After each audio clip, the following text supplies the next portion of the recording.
Oi, oi pessoal, tudo bem com vocês? Hoje eu venho mais uma vez aqui com um novo vídeo e agora a pergunta é: psicopedagogo e neuropsicopedagogos são a mesma coisa? Qual é a diferença entre os dois? Mas antes de iniciarmos, se você ainda não é inscrito no canal, já se inscreve, dá aí o seu joinha, aciona o sininho para que você receba todas as vezes que eu postar algum vídeo novo aqui no canal. E vamos lá! Bora comigo!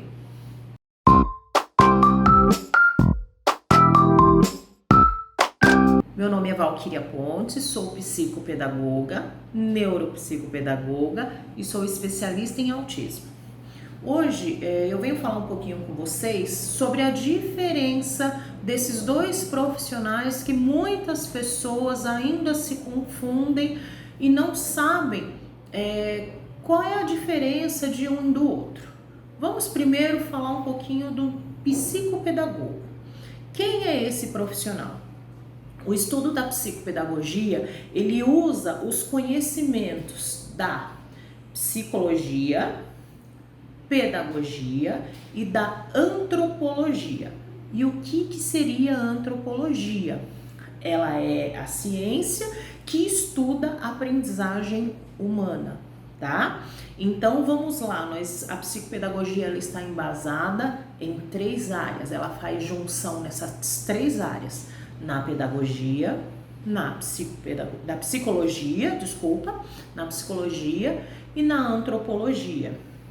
Muitas pessoas às vezes perguntam assim: então já que está embasado na psicologia, eu sou psicólogo.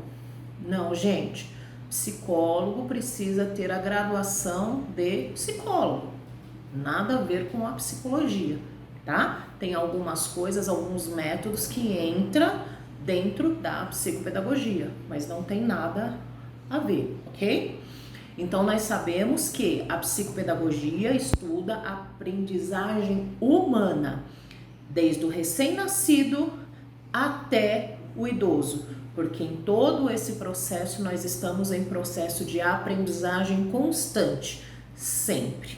Às vezes as pessoas dizem assim: mas eu não estou estudando, então eu não estou aprendendo nada. Sim, você está aprendendo. Tudo que acontece com a gente, o nosso cérebro ele vai se remodelar e de alguma forma ele vai aprender, tá? Independente se você hoje aprendeu a jogar dama e você não sabia, ou você aprendeu um jogo novo e você não sabia, um idioma novo, enfim, você aprende de alguma forma. Que nem as pessoas mais velhas, né? Falam: eu não aprendo mais nada. Aprende sim.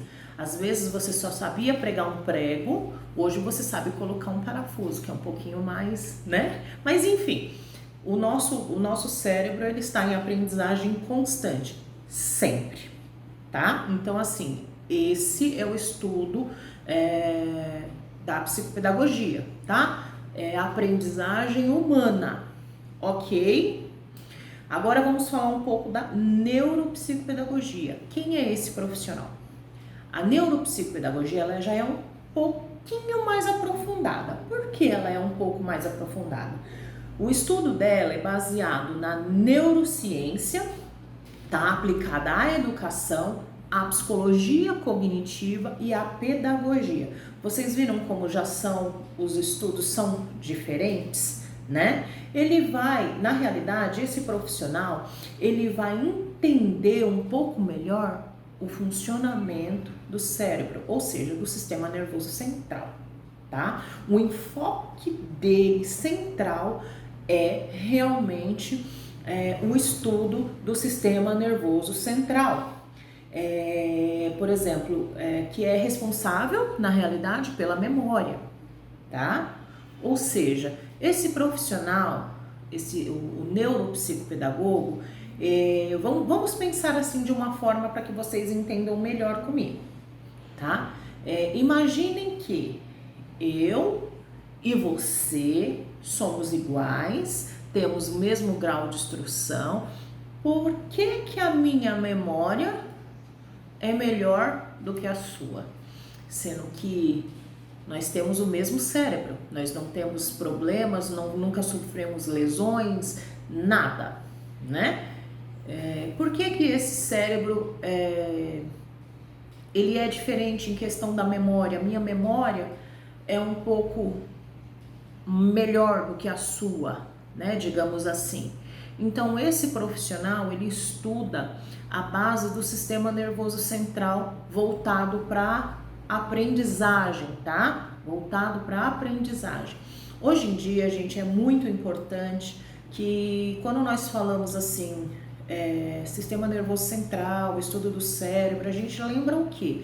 A área médica, é neurologista que vai estudar sobre isso, né? E hoje em dia, cada vez mais a educação, ela vem entrando mais para essa área, nessa parte da neurociência, da neuroplasticidade, para que a gente possa entender um pouco mais como funciona o sistema nervoso central, porque isso fica muito melhor da gente conseguir trabalhar com as crianças, trabalhar com o adulto, trabalhar com o jovem, né? Trabalhar com o idoso, trabalhar com uma pessoa, por exemplo, que sofreu alguma lesão cerebral. Como que eu vou trabalhar? A dinâmica que eu trabalho com uma pessoa que sofreu, por exemplo, um acidente, um AVC, é diferente daquela que nunca não sofreu. Porque a gente precisa se adaptar às realidades de ambos, né? Então, assim, existem coisas que cada vez mais hoje a área da educação tem entrado nessa área. Então, assim, me perguntam por que você fez a neuropsicopedagogia e a psicopedagogia? Porque são a mesma coisa? Não, gente, acabei de falar para vocês. Ela tem um enfoque muito maior no sistema nervoso central. Eu vou dar um exemplo para vocês. Eu, como vocês já sabem, eu venho da área da saúde, né? Eu venho da área da enfermagem. Então, assim, muitas medicações eu já conheço, já são familiares para mim. A anatomia do corpo humano também já é familiar para mim, devido a eu já ter estudado anteriormente. Isso na pedagogia, que foi a graduação, na pós em psicopedagogia, a gente não vê nada disso.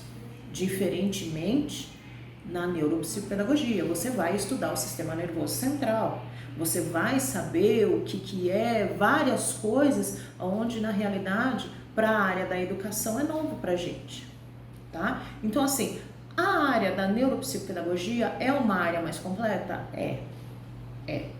É uma área muito mais completa. Porém, eu acho muito importante, que nem no meu caso, eu achei importante fazer os dois, né? Não que você vai fazer a psicopedagogia vai te faltar, são áreas diferentes, né? São áreas muito diferentes. Uma vem com embasamento no sistema nervoso central, o outro é voltado para a educação, para o saber, né? Então, assim, eu quero aprender, eu quero me aprofundar, por exemplo, uma criança, um autista, que nem eu sou especialista em autismo, chega uma criança aqui pra mim, gente, olha, um exemplo assim, chega uma criança com TDAH aqui, a criança chega com TDAH e às vezes os pais falam assim, olha, meu filho toma Ritalina, mas assim, fica assim, ele dorme o dia inteiro, fica uma beleza porque é um calmante maravilhoso. Isso é importante você saber quais são os fármacos que essa criança toma e quais são os efeitos colaterais que ele traz para ela. Isso, a pós-graduação da neuropsicopedagogia, ela te traz embasamento em alguns fármacos que na área da educação, as crianças com alguns tipos de transtorno podem fazer uso, né? Como, por exemplo, a Ritalina, que foi o que eu citei. Então, aí eu expliquei para essa mãe que a Ritalina não é calmante, porque até então ela achava que era calmante, né? Então, aí você vai conversando com essa mãe, falando para essa mãe o que é realmente essa medicação, aonde ela age, como ela funciona, porque às vezes muitos médicos não explicam. Então, não que você vai fazer papel de médico, gente, fica bem claro aqui, nós não somos médicos, não somos psicólogos, nós somos psicopedagogos, neuropsicopedagogos, não misturem uma coisa com a outra, ok? Gente, espero que não tenha ficado dúvida entre psicopedagogia e neuropsicopedagogia, são coisas diferentes, porém uma acaba abraçando a outra, porém são áreas diferentes, né? Um estuda uma coisa, outro estuda outra. Então, assim, para mim falar para vocês quais são as melhores, as duas, gente, são ótimas. Eu acredito que as duas são muito significativas para a área da educação, muito relevantes, e eles têm um papel muito importante na área multidisciplinar, junto com outros profissionais, para que a gente consiga fazer o melhor para o aluno, para o aprendente, para o paciente. Ok, gente? Até o próximo vídeo.